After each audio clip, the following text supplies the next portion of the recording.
ela não oferece mais essa coisa tão inocente, essa coisa tão criança, que infelizmente é extremamente atrativa para os homens. Aliás, isso é um ponto crítico do filme, né? Chegaremos lá, um ponto pesado, porém real. Olá, meu nome é Mira. E eu sou a Raquel. E nós somos psicólogas clínicas. E hoje a gente vai falar sobre mais um filme do Oscar, que ainda não terminamos essa seleção Oscar. Filme Pobres Criaturas.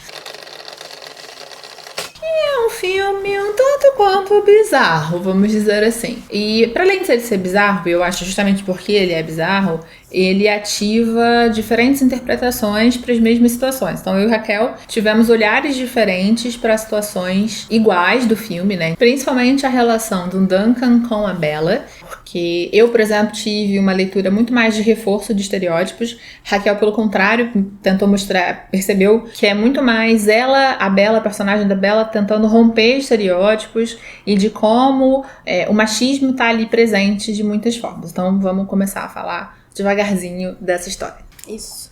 Então, o ponto dentro dessa relação deles, né, que eu enxerguei mais, assim, foi ela, como ela é muito literal, né, porque ela não tem muito conhecimento de mundo, ela é um experimento, enfim, tem um cérebro de criança, né, tem toda a questão aí, ela tem uma atitude muito, muito diferente de todas as mulheres que ele tá acostumado. Então, ela tá ali sempre, ela deixa ele sozinho, ela some, ela conta pra ele que ela... Eu não me lembro se ela ficou com outro cara, se ela, Sim. né... E aí ela conta pra ele e ele fica desnorteado, ele bate com a cabeça na mesa, na parede, de tão alucinado que ele fica com tudo isso, mas ele não larga ela. E ela não faz nada disso como um joguinho, né? Como uma coisa que a gente às vezes vê, você tem que se fazer de difícil, você tem que... Não, é natural dela, ela quer explorar as coisas, ela quer conhecer as situações, as pessoas, o mundo. E ele dá essa oportunidade pra ela, mas ele quer controlar. Está bravo com as saídas e aventuras de Bella. Ainda assim, devemos explorar. Como dito por Duncan Wedderburn para Bella Baxter, no dia 1 de Caso de Amor em Lisboa. Na música. Só que ela não se deixa ser controlada, sem querer querendo, né? Ela coloca ali a vontade dela, então ela quer sair pra comer doce, e ele não quer acordar, ela simplesmente sai pra comer doce. E nisso ela vai conhecendo várias coisas e vai passando por diversas situações, e ela volta e ele pergunta, onde você tava, o que aconteceu? E ela conta tudo.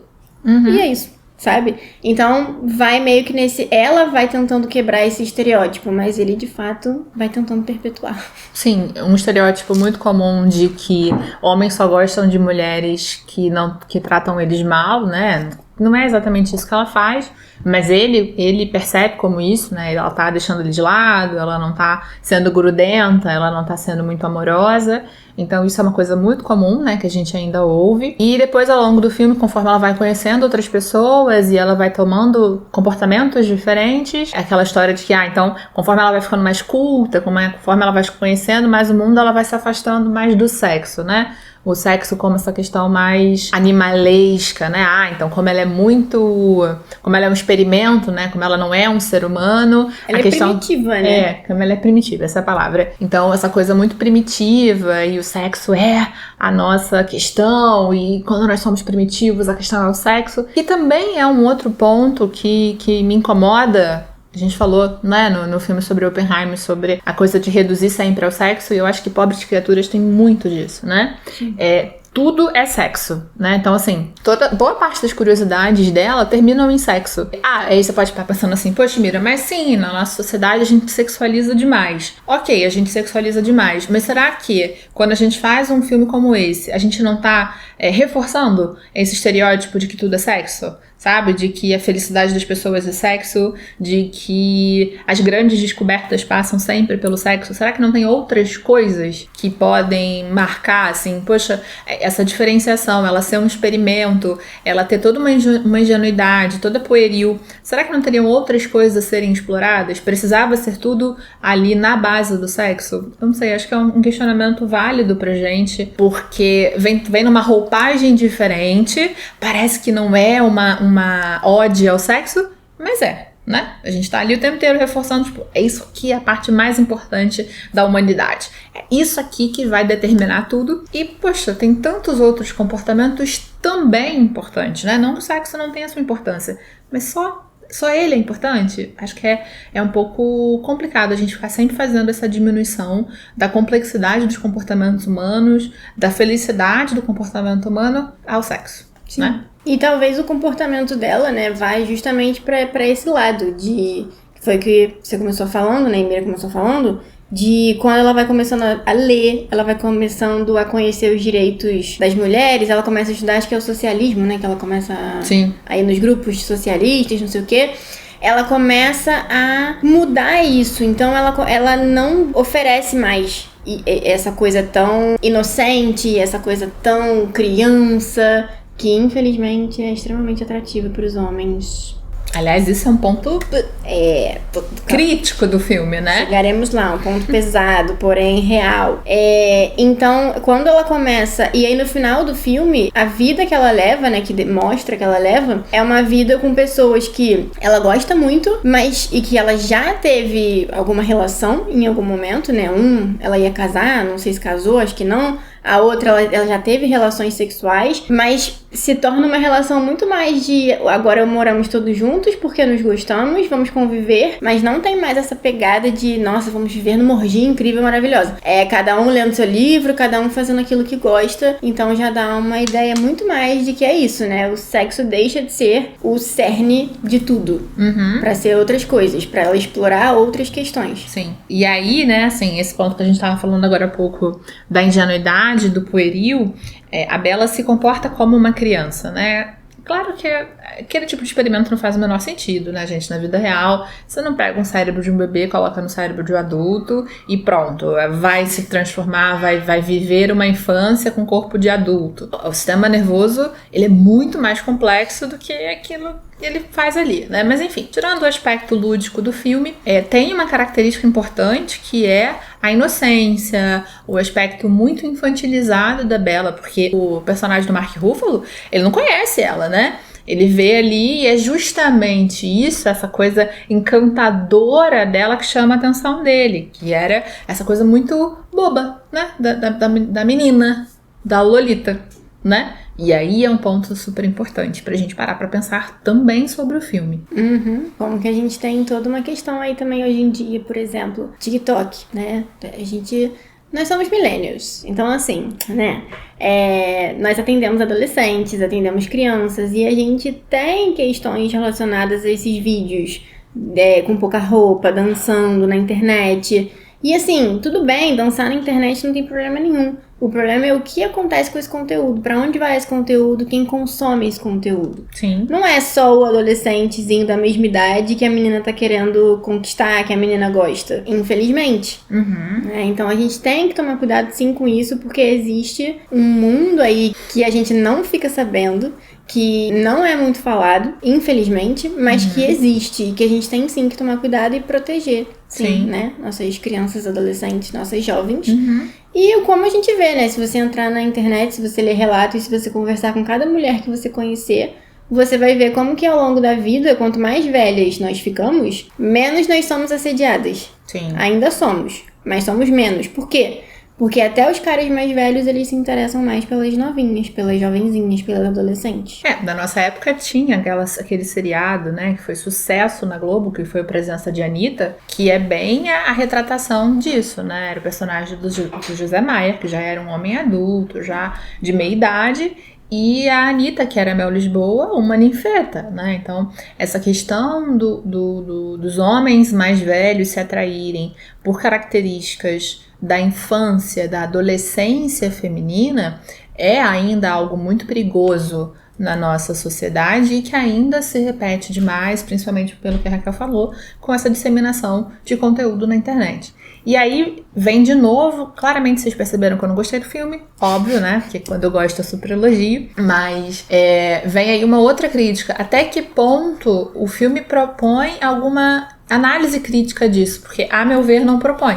Pelo contrário, ele só reforça isso, de que olha como essa ingenuidade, essa coisa primitiva, infantil dela é ótima pro sexo, olha como ela é liberta, olha como ela não tem pudores, que só reforça esse comportamento dos homens de quererem se relacionar com meninas e mulheres mais novas, né? Então, acho que tem muito ali aquela questão da ciência, meio louca, umas cenas muito esquisitas, e falta pouco aprofundar o conteúdo para levar a uma questão crítica. Porque me parece muito mais joga ali, e aí cada um interpreta do jeito que quer. E, infelizmente, boa parte das pessoas podem interpretar como algo que incentiva, né? E não como algo que critica. Uhum. Com certeza a gente vai ter muito mais mulheres entendendo essa mensagem do que homens. Isso é... Com toda certeza. Nada contra os homens, tá, gente? Só pra deixar claro, mas assim... A gente até tem amigos que são maridos. Tal, assim, mas a gente sabe que a realidade é essa. Muito mais mulheres vão entender a mensagem do que homens, se não ficar muito claro. A única vez que talvez a gente possa pensar numa certa crítica é quando ela tá conversando lá com a dona do bordel que ela trabalha, e aí a dona fala pra ela... Ah, tá tudo bem, né? Tem homens que realmente gostam quando você não gosta do sexo. E aí ela se dá conta e ela fala pra ela, mas isso é doentio. E aí a mulher fica... a vida tem essas coisas, sabe? A vida pode ser horrível, pode ser triste, mas pelo menos tá ganhando seu dinheiro. É meio que... Essa é a mensagem, sabe? É a única coisa que pode tentar remeter a uma crítica, mas não é. Porque, na verdade, ela tá meio que dizendo que... Não, só aceita. Isso, vai lá e faz. Entendeu? Que você vai ganhar seu dinheiro e vai ficar de boa. Sim. E aí ainda tem, né, várias cenas, assim, depois disso, que ela vai fazendo o próprio modo dela lá de tentar... Se relacionar com esses homens. Não ser tão ruim, né? Se relacionar com esses homens. E aí, enfim, não é uma mensagem clara de realmente uma crítica, de realmente dizer, olha, isso aqui é problemático, isso aqui tá errado. E tem um último ponto, né, que a gente também reparou. Ao longo do filme, dá a entender como se ela estivesse fazendo uma jornada, inclusive eu li isso, né? Como se, nossa, o filme começa preto e branco, quando ela tá presa lá na casa onde o cara fez um experimento, onde ela foi criada. Sim. E quando ela finalmente sai com o Duncan, o filme fica colorido. E aí eu li como se fosse dar uma ideia de, nossa, agora ela tá livre, ela vai explorar a vida, agora ela tá vivendo, não sei o que, não. E por mais que dê essa ideia, né, de como se ela estivesse realmente explorando o mundo, ela não liga pra nada, pra ninguém, é isso, ela vai ver as coisas, ela tá sempre sendo controlada ou tentando ser controlada por alguém. Então ela é criada por um homem, ela é dada em casamento por um homem para outro homem, sem ninguém consultá-la. Quando ela sai de casa com esse cara, por mais que ela já quisesse sair, ele também convence ela, né? Ele usa aquela lábia, ele fala, vambora, vamos comigo, não sei o que, nananã. Mas ele não tem a intenção de ficar com ela muito tempo, ou seja, ele tira ela de casa, sabendo que a qualquer momento ele pode largar ela em qualquer lugar, e ela que se vire. É porque dá uma reviravolta, né? E aí, então tem esse homem querendo controlá-la. E aí, quando ela sai sozinha, quando ela vai fazer as coisas, ele fica surtado. Eu não gosto dessa palavra, mas é o que mais se aplica nesse momento. Ele perde totalmente o controle, ele desregula as emoções, enfim, é isso. E quando ela rejeita ele, né? Porque chega um momento em que ela termina tudo com ele. Sim. Primeiro que ele leva todo o dinheiro dela, porque ele acha que ele tem direito de levar todo o dinheiro dela. Segundo que ele literalmente enlouquece, né? Ele não sei o que acontece, mas ele chega a ser internado em algum lugar, porque ele não dá. Eu fui rejeitado por uma mulher, isso nunca aconteceu comigo antes. É tão inconcebível pra ele ser rejeitado que ele literalmente desenvolve um transtorno, alguma coisa. Sim. Né? E daí... Então, e aí quando ela vai viver sozinha, nossa, independente, não sei o quê. Não, mais ou menos, porque quando ela tá trabalhando no bordel, ela tem que ser escolhida pelos homens. Ela não escolhe, ela inclusive levanta essa pauta, né? Por que a gente não pode escolher? Não pode. Eles, homens, é que escolhem. Então, se eles não gostarem, eles não pagam. Se eles quiserem, eles vão fazer o que eles quiserem com ela e é isso. Então ela tá o tempo todo sendo controlada e à mercê da vontade de homens ao longo do filme. Senhor, não preferiria se as mulheres escolhessem? Como se fosse um sinal de entusiasmo a seu respeito? O senhor não teria a vaga sensação de que elas estão horrorizadas quando pulasse nelas? O cara quer tanto ter controle sobre a vida dela que ele vai buscar o ex-marido dela, né? Enfim, do corpo dela, na verdade, para que esse ex-marido possa exercer algum tipo de controle sobre ela e ele de fato exerce, né? Ela vai lá experimentar essa nova vida e mais alguém exercendo controle sobre ela, né? Então é bem complicado. Tem uma outra sutileza ali que a gente pode parar pra pensar, que é o comportamento do Max, o noivo dela, né, que deixa ela muito livre, mas também não a protege de nada. Então é um uma linha tênue entre respeitar a vontade dela e, ao mesmo tempo, uma vez que ela não saiba os perigos que ela pode lidar, e ele sabe disso porque ela viveu trancada dentro dessa casa durante anos da vida dela, ele não a protege, ele não diz, olha, isso aqui pode ser ruim pra você, olha, não faça assim. Então, é um respeito duvidoso que a gente pode parar pra questionar. Não é uma mensagem clara de realmente uma crítica, de realmente dizer, olha, isso aqui é problemático, isso aqui tá errado. Exato. É mais um filme que a gente pensa assim, por quê, né? Por que esse filme foi indicado pro Oscar? Não sei também.